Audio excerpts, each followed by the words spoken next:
Você já parou para pensar por que Mike Ross incomoda tanta gente?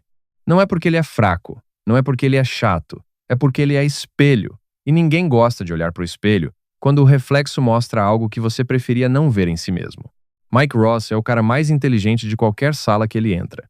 Fotografia perfeita, raciocínio jurídico que os próprios formados em Harvard tentam imitar, uma capacidade de encontrar o ângulo certo numa situação impossível que faz os outros parecerem lentos. E ao mesmo tempo, Mike Ross é o cara que destruiu a própria vida, não uma, não duas, mas múltiplas vezes, e sempre com o mesmo pretexto. As circunstâncias me forçaram.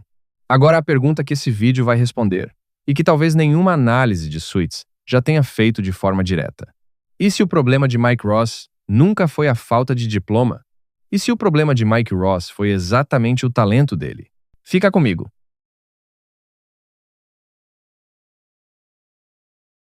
Antes de qualquer coisa, deixa eu montar o cenário para quem ainda não assistiu ou faz tempo que viu. Suits é uma série americana criada por Aaron Korsh.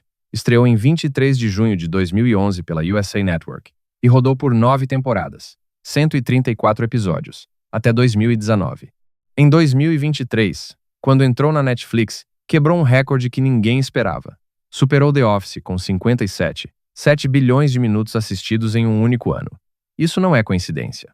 Isso é uma série que tocou numa ferida que ainda está aberta. A premissa de superfície é simples. Harvey Specter, o melhor negociador de Nova York, contrata Mike Ross, um jovem sem diploma de direito, depois de ficar impressionado com a inteligência dele numa entrevista que Mike literalmente invadiu enquanto fugia da polícia. De aí em diante, os dois constroem uma parceria que segura toda a estrutura da série por 7 temporadas. Mas o que a série realmente é a história de um homem com um dom extraordinário que não sabe o que fazer com ele. Você precisa conhecer a origem de Mike Ross para entender o tamanho do que aconteceu com ele.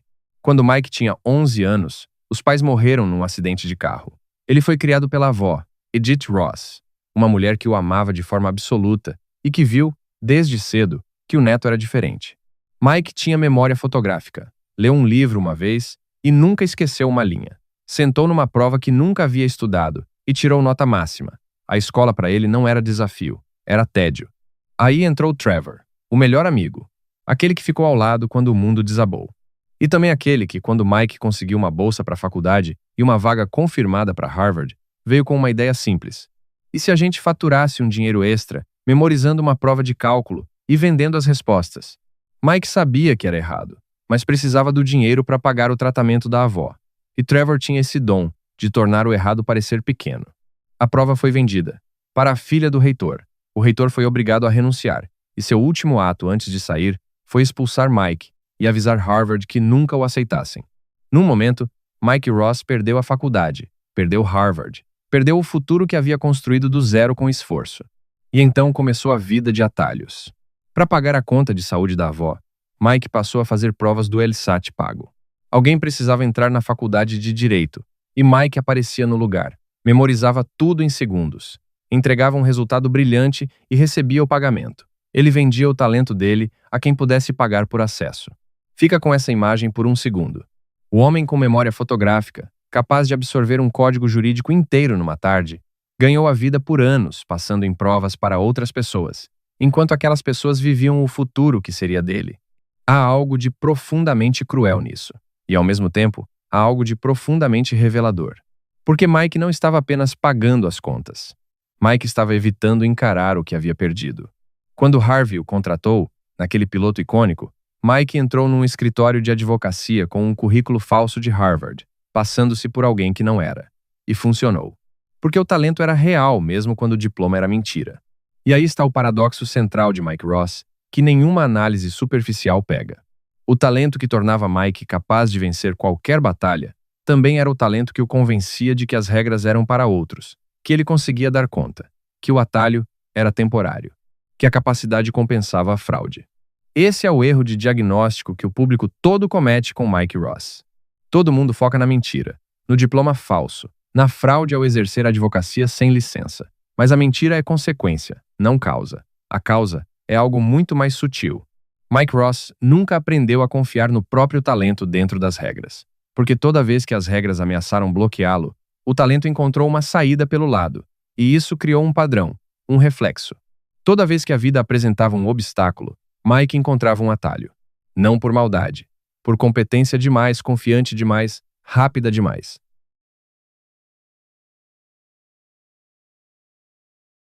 Tem uma coisa que os fãs de Suits debatem até hoje, e eu quero entrar nesse debate de cabeça. Mike Ross era um bom advogado ou era apenas bom no que sabia de cor? A resposta é mais incômoda que a pergunta. Dentro da série, Mike resolve casos que associados formados pela melhor faculdade de direito do mundo não conseguem resolver. Ele encontra precedentes que ninguém lembrava. Ele constrói argumentos jurídicos em cima de conexões que levaria semanas para qualquer outro advogado montar. Em inúmeros episódios, é Mike quem encontra a saída quando Harvey já fechou o caso mentalmente. Então a habilidade era real. Mas existe uma diferença entre ser capaz de encontrar uma solução brilhante e ser capaz de sustentar a responsabilidade que aquela solução cria. E é aqui que Mike falha repetidamente. Olha o padrão que se repete ao longo de 7 temporadas. Mike resolve um caso de forma brilhante. Esse caso cria uma situação que exige que ele tome uma decisão ética difícil. Mike decide pela rota que parece mais justa para o cliente, frequentemente ignorando a orientação de Harvey, às vezes ignorando o próprio bom senso. A decisão explode e o escritório inteiro tem que correr no controle de danos. Harvey cobre, Jessica cobre, e Mike aprende que vai haver cobertura da próxima vez. Isso não é só ingenuidade, isso é uma dinâmica de dependência emocional muito específica. Mike Ross nunca precisou carregar as consequências totais das próprias decisões. Não no colégio, onde o talento cobria a falta de esforço. Não na faculdade, onde o atalho cobriu a necessidade de se esforçar do jeito certo. E não no escritório, onde Harvey funcionou por 7 temporadas como a rede de segurança que impedia Mike de sentir o peso real de cada erro. Existe um detalhe da dinâmica Harvey-Mike que a maioria dos fãs romantiza sem perceber. Harvey ama Mike como um irmão mais novo. Isso é visível, é genuíno e é um dos pilares emocionais da série. Mas ao mesmo tempo, Harvey criou, sem querer, um ambiente onde Mike nunca precisou crescer de verdade. Toda vez que Mike ia para a beirada do precipício, Harvey puxava. Toda vez que as consequências iam cair com peso total, Harvey absorvia parte do impacto. E o que acontece com um gênio, que nunca sente o peso total das próprias escolhas? Ele se torna autocrítico no discurso e irresponsável na prática. Que é exatamente a contradição que incomoda tanto nos fãs que têm uma relação mais crítica com Mike. Existe uma análise do Screen Rant que aponta algo que é impossível negar depois que você vê. Mike Ross, ao longo da série, desenvolve um grau de autojustiça que beira o insuportável. Ele era o cara que mentiu para os clientes, para os colegas, para Rachel que amava, para a avó que o criou, e ao mesmo tempo, era o cara que mais frequentemente chamava os outros de desonestos, que questionava as decisões éticas de Harvey com uma postura moral que soava, especialmente nas temporadas finais, como uma performance de consciência, mais do que uma consciência real. Mas aqui está a coisa mais fascinante sobre Mike Ross. Ele sabia disso. Em vários momentos da série, especialmente quando está encurralado e precisa ser honesto consigo mesmo, Mike reconhece a contradição. Ele sabe que é um impostor. E não apenas no sentido literal de que não tem diploma. Ele sente que é um impostor na própria vida, na própria história. Há um conceito em psicologia que os pesquisadores chamam de síndrome do impostor. É o sentimento persistente de que você não merece o lugar que ocupa. Que mais cedo ou mais tarde alguém vai descobrir que você não é tão capaz quanto parece. Que o sucesso foi sorte, acaso, contexto favorável e não competência real. Para a maioria das pessoas, a síndrome do impostor é uma distorção cognitiva. Elas merecem o lugar onde estão, mas não conseguem acreditar nisso. Para Mike Ross, era ao contrário. A síndrome do impostor era factual. Ele literalmente não tinha as credenciais e usava o talento real para preencher o gap entre o que era e o que fingia ser. O que criava um loop psicológico brutal. Quanto mais competente ficava, mais convicto ficava de que podia continuar. E quanto mais convicto ficava, mais fundo ia na mentira. E tem uma cena na 5ª temporada que sintetiza tudo isso de um jeito que me arrepia até hoje. Quando Mike é preso por conspiração para cometer fraude, episódio 10 da temporada 5, o título do episódio é Faith, Fé. Esse não é um acidente de roteiro. Porque naquele episódio, o que está em julgamento não é só o diploma, é a fé que todos depositaram em Mike. A fé de Harvey, que colocou a carreira em risco. A fé de Jessica, que colocou o escritório e a licença em risco. a fé de Rachel. E Mike, encurralado no tribunal, com o júri prestes a absolvê-lo, escolheu se declarar culpado, para proteger todo mundo.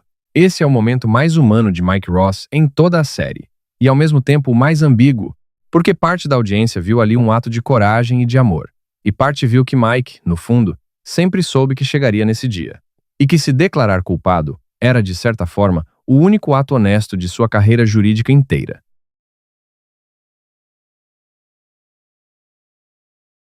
Agora eu preciso falar sobre a prisão. E preciso ser honesto sobre algo que foi, na minha opinião, tanto a sequência mais corajosa quanto a mais desperdiçada da série. Mike Ross foi para o Federal Correctional Institution em Danbury, Connecticut, condenado a 2 anos de prisão por fraude. E o escritório inteiro, que por 5 temporadas havia sido cúmplice da mentira, ficou para assistir ao colapso do que ajudou a construir. Jessica Pearson perdeu a licença da OAB para que Mike pudesse ser admitido ao exame da ordem no final. Ela se sacrificou por um jovem que ela havia protegido por anos, mesmo discordando da decisão de Harvey de contratá-lo. Mike ficou aproximadamente 3 meses na prisão antes de sair em decorrência de um acordo com o promotor Sean Cahill. 3 meses reais de cadeia, depois de 5 temporadas de tensão acumulada. E é aqui que a série falha Mike Ross de um jeito que os roteiristas não conseguiram ou não quiseram enxergar. Uma analista da série chamada Jen Thorson escreveu uma crítica que ficou circulando entre os fãs. Ela esperava que a prisão transformasse Mike, que ele saísse quebrado de um jeito bom, o tipo de quebrado que reconstrói a pessoa de dentro para fora.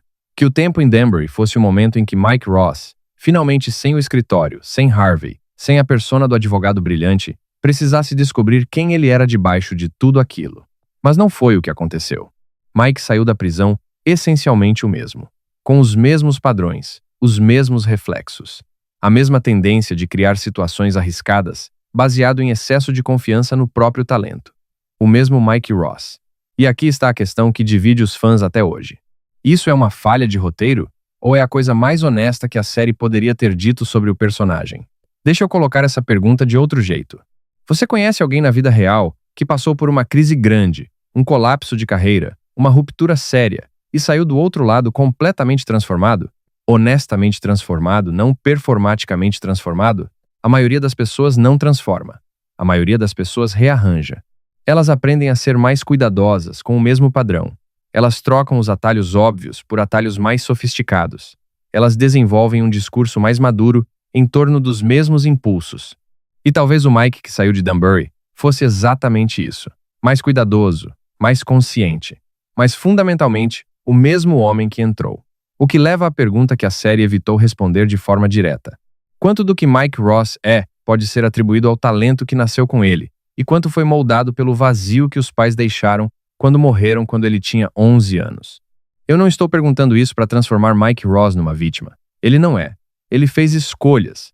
Escolhas reais, com consequências reais, para pessoas reais que confiaram nele. Mas existe uma coisa que a série mostra de forma muito sutil nas camadas de fundo, e que você só pega se estiver prestando atenção.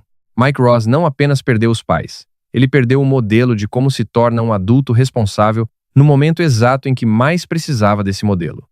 A avó Edith o amava com uma profundidade absoluta. Mas amor sem estrutura de referência masculina, num momento crítico do desenvolvimento, deixa uma lacuna. E Harvey Specter, com toda a frieza calculada que define o personagem publicamente, preencheu essa lacuna. Harvey foi pai, irmão mais velho, mentor, protetor e também cúmplice. E é impossível separar o quanto Mike cresceu, porque de Harvey do quanto Mike não precisou crescer, porque Harvey estava sempre lá. Tem um detalhe que a maioria das pessoas não sabe sobre Patrick J. Adams, o ator que viveu Mike Ross por 7 temporadas. Em novembro de 2024, no podcast Dinners on Me, de Jesse Tyler Ferguson, Adams revelou que deixou a série ao final da 7ª temporada porque estava deprimido e bebendo em excesso. Em suas palavras, eu não estava cuidando bem da minha saúde mental e estava bebendo demais. Eu vivia uma vida bastante não examinada, bastante miserável, bastante deprimido.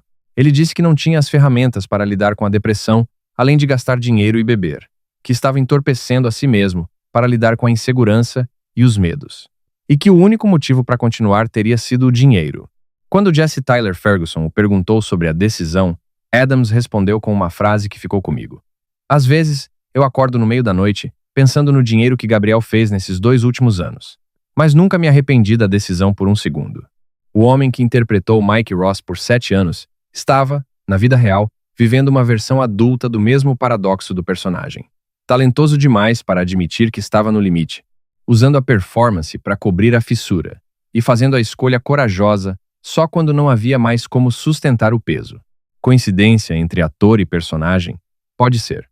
Mas é o tipo de coincidência que faz você parar e pensar sobre o que a ficção revela sobre a vida real das pessoas que a habitam. E agora, eu preciso te fazer um pedido. Se esse vídeo está chegando num momento em que você sente que seu talento está sendo desperdiçado, que as circunstâncias te impediram de ocupar o lugar que era seu, que você tomou alguns atalhos que agora pesa, clica no like e se inscreve no canal. Não porque eu preciso dos números, mas porque esse tipo de conteúdo continua existindo quando as pessoas que precisam dele mostram que ele importa. E os comentários que mais quero ler embaixo desse vídeo são de quem discorda de mim. Me diz se você acha que Mike fez certo.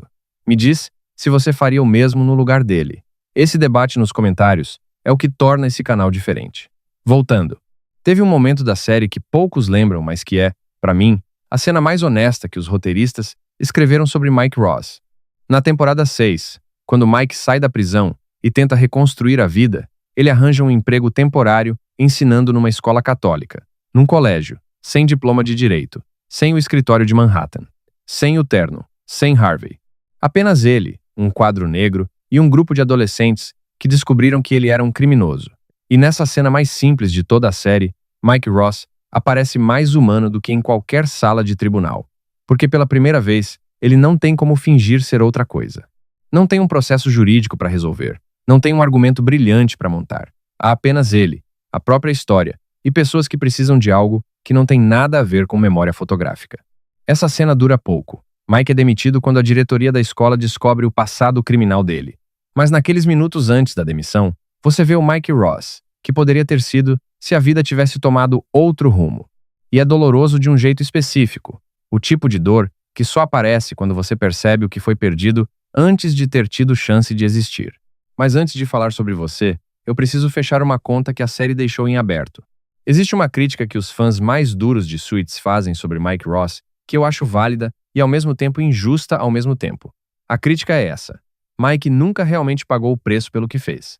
Ficou 3 meses na prisão. Saiu com um acordo. Conseguiu a licença. Foi para Seattle. Happy ending. Nenhuma consequência de longo prazo que fosse proporcional à dimensão da fraude. Entendo essa crítica, mas ela pressupõe que o único preço possível é o jurídico, que a única consequência legítima é a que o sistema formal impõe. E eu acho que Mike pagou um preço muito mais caro que 3 meses de prisão. Ele pagou com identidade. Pensa bem no que significa passar 7 anos num ambiente onde ninguém que te respeita por quem você realmente é. Onde cada elogio à sua inteligência, cada vitória num tribunal, cada momento em que alguém diz Ross é o melhor que eu já vi, é dirigido a uma persona que não existe. A um Mike Ross de Harvard que nunca pisou em Harvard.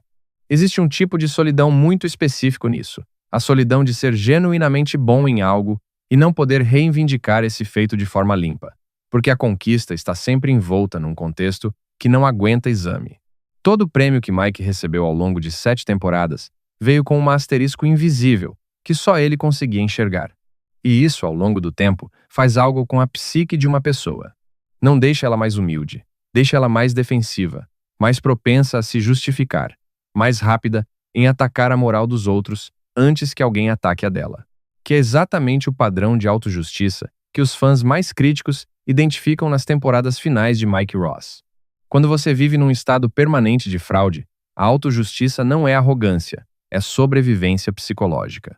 Você precisa se convencer todo dia que o bem que faz justifica a mentira que sustenta. Caso contrário, o peso colapsa. Mike Ross convenceu tão bem, por tanto tempo, que em alguns momentos parece que ele mesmo esqueceu que havia uma mentira lá embaixo de tudo.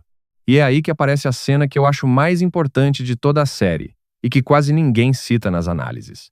Na 4ª temporada, tem um episódio em que Louis Litt, que sempre suspeitou de Mike, consegue uma cópia do histórico escolar de Harvard. E o histórico existe, porque alguém havia colocado Mike no sistema. E Louis olha para aquele documento, que prova que Mike é quem diz ser, e engole a dúvida mais uma vez. Esse momento dura poucos segundos, mas o que acontece no rosto de Mike, quando ele descobre que a falsificação segurou o Louis, não é alívio. É algo mais complicado. É a expressão de alguém que percebe que a mentira ficou sofisticada demais para ser derrubada de fora, que agora só pode ser derrubada de dentro. E de fato foi de dentro que veio o colapso. Mike não foi exposto por uma investigação externa. Foi exposto porque as pessoas ao redor, Harvey, Jessica, Rachel, carregaram o peso por tempo demais, e o sistema finalmente cedeu sob o acúmulo. Isso diz algo sobre como esse tipo de fraude funciona na vida real. A maioria das pessoas que vivem uma vida de aparência que não corresponde à realidade não cai porque alguém de fora descobriu. Cai porque o custo interno de sustentar ficou maior que o benefício de continuar.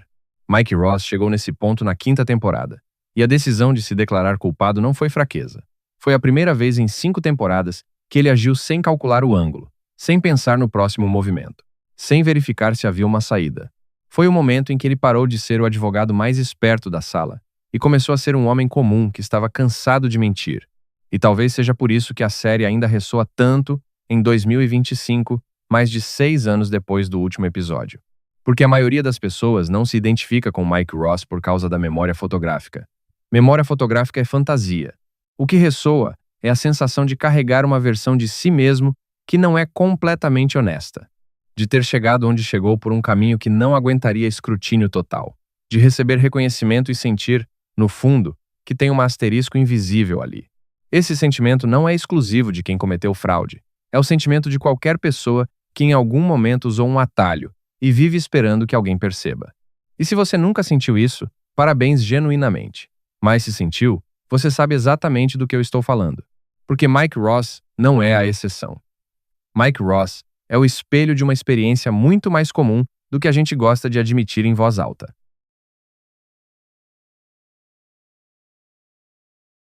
Agora eu quero sair de Suits, por um momento. Porque esse vídeo não é sobre Mike Ross. Nunca foi. Mike Ross é o pretexto, o espelho, a superfície que reflete algo que existe muito fora dos escritórios de Manhattan. Existe um tipo de pessoa que eu quero chamar pelo nome, e você vai reconhecer essa pessoa imediatamente, porque ou você é ela, ou você conhece alguém que é ela, ou você já foi ela em algum momento da vida. É a pessoa que nasceu com um dom claro. Pode ser inteligência, pode ser talento criativo, pode ser capacidade de liderança, de comunicação, de resolução de problemas. Um dom que, desde cedo, todo mundo ao redor conseguia enxergar com clareza. E em algum momento dessa vida, o sistema falhou. Pode ter sido a escola que não soube o que fazer com aquele talento. Pode ter sido uma família que não teve recursos para apoiar o desenvolvimento. Pode ter sido uma oportunidade perdida por um erro de julgamento, de timing, de confiança nas pessoas erradas. E depois desse momento, a pessoa com o dom tomou uma série de decisões que faziam sentido em curto prazo e criavam complicações em médio e longo prazo. Porque quando você tem talento de sobra, é muito fácil achar que dá para compensar a falta de estrutura com mais esforço, mais criatividade, mais improviso no momento. Mike Ross fez isso por 7 temporadas. E a pergunta que ficou sem resposta, tanto para a série quanto para a vida real, é a seguinte: em algum ponto o atalho vira o caminho? Ou o atalho sempre cria uma dívida que eventualmente precisa ser paga? A resposta de Suits é ambígua de propósito. Mike passa pela prisão, paga a dívida de forma concreta, consegue a licença de direito de forma legítima ao final da 6ª temporada e vai para Seattle com Rachel para exercer a advocacia que sempre quis exercer, mas desta vez dentro das regras. Happy ending? Tecnicamente, sim.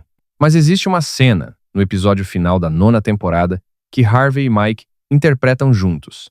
Uma brincadeira em que eles reencenam ao contrário, o primeiro encontro dos dois, Harvey fazendo o papel de Mike e Mike fazendo o papel de Harvey, que é muito mais melancólica do que parece.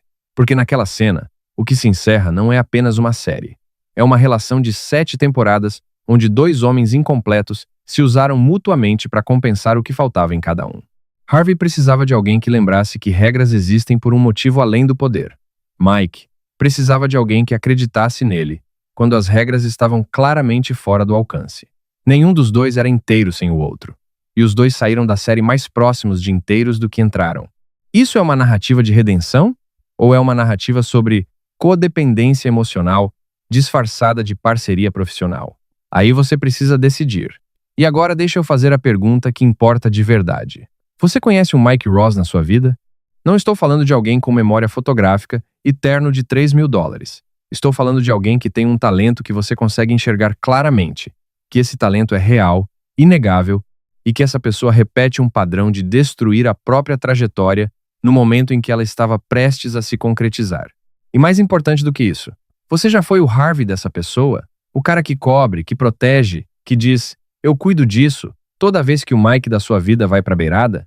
E se foi, a pergunta que precisa ser feita não é se você fez certo ou errado ao cobrir. A pergunta é, ao cobrir, você impediu que a consequência ensinasse o que precisava ser ensinado? O amor que Harvey tem por Mike é absolutamente real, mas o amor sem exigência é, muitas vezes, o amor mais caro que existe para a pessoa que recebe, porque ela nunca para de precisar ser salva. Tem uma última coisa que eu preciso dizer sobre Mike Ross antes de terminar. No final da série, Mike passou pela prisão. Perdeu a carreira 2 vezes, a identidade 1 vez, e quase perdeu a mulher que amava, mas conseguiu a licença de direito de forma legítima. Conseguiu sair de Manhattan e começar do zero em Seattle. Conseguiu, finalmente, exercer a advocacia sem a sombra permanente de uma fraude que a qualquer momento poderia colapsar tudo. E você sabe o que é mais poderoso nisso tudo? Que para Mike conseguir isso, Jessica Pearson perdeu a licença da OAB. A mulher que comandava o escritório, que construiu uma carreira de décadas, abriu mão da profissão que era a identidade dela para que Mike tivesse uma segunda chance. Isso não é um detalhe de roteiro. Isso é a série dizendo algo muito específico sobre o custo do talento desperdiçado. Cada vez que um Mike Ross toma um atalho, alguém está pagando essa conta em outro lugar. Às vezes é a família. Às vezes é o amigo que cobriu. Às vezes é a pessoa que acreditou quando não devia. O talento de Mike Ross nunca esteve em dúvida por 1 segundo sequer. O que esteve em dúvida, do episódio 1 ao episódio 134, foi se ele merecia as pessoas que pagavam o preço por acreditar nele. E essa é a pergunta que fica. Não sobre Mike Ross, sobre você. Quando alguém acredita no seu talento ao ponto de pagar um preço por essa crença, você está honrando isso? Ou você está fazendo o que Mike fez por 5 temporadas, usando a confiança do outro como rede de segurança enquanto continua tomando os atalhos? Não existe resposta certa aqui. E se você achou que tinha, você está morrendo de vontade de defender isso nos comentários. E é exatamente lá que eu quero te ver. Porque Mike Ross dividiu fãs por 9 temporadas. E eu quero saber de qual lado você está.